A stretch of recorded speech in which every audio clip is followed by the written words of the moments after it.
Hi, I'm Marshall. And I'm Nick. And today we're going to show you how to install subwoofers.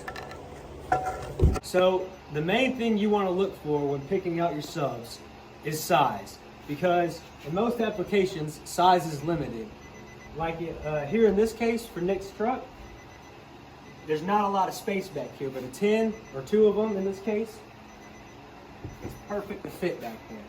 You don't have to have a big box for them. You don't have to do anything special like all these other guys do at competitions.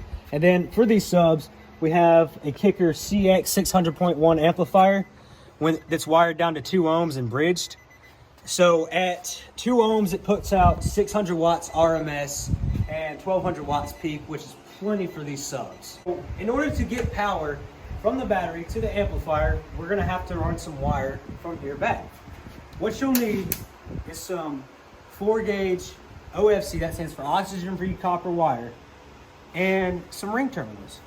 You find the spot on the battery that's the positive end, and you take this bolt off right here, and get it on there just nice. If it sparks a little bit, it's okay, it ain't gonna hurt you. Just make sure you're not, short-circuiting anything. And then you just want to tighten it on there good and nice. Put your fuse as close as you can to the battery, because this is the only thing that's stopping your car from catching on fire. When this pops, if there's a short in this, your whole car is safe. Take it over here, run it over here to a hole in the firewall. Use zip ties to hold it up against something so it doesn't rub.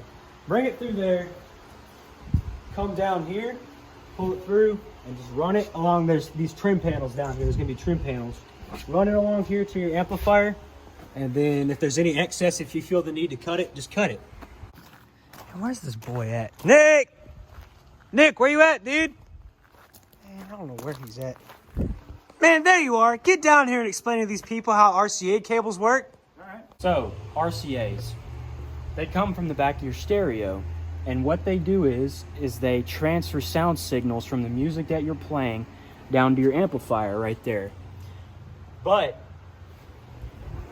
you have to have an aftermarket stereo for a place to put your RCA cables. So keep in mind, always run your RCA wires opposite of your power wires. And the reason why is because if you run them the same side as the power wires, you'll get noise interference and feedback, which will then mess up your sound quality and music, which will make for a bad experience.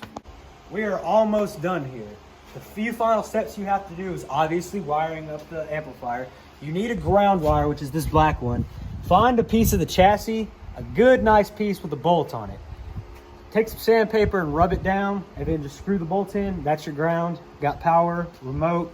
Run that from the back of the stereo too. That tells the amp to turn on and off whenever the stereo is not running.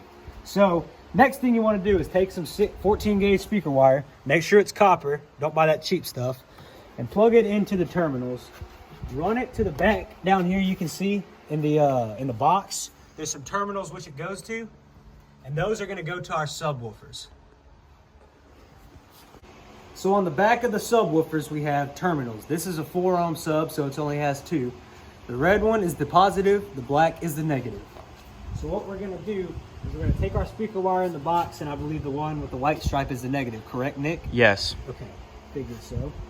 Plug that in and do the same on the other side. Final step is to screw in your subwoofers to give them a good seal to your box. We're not going to get the full performance if we leave our subs up like this. So what's best for them is that let them bounce off of something like the sound that's produced from them, which me and Nick are going to have this facing towards the back wall, which will make it louder. And the final result sounds like this.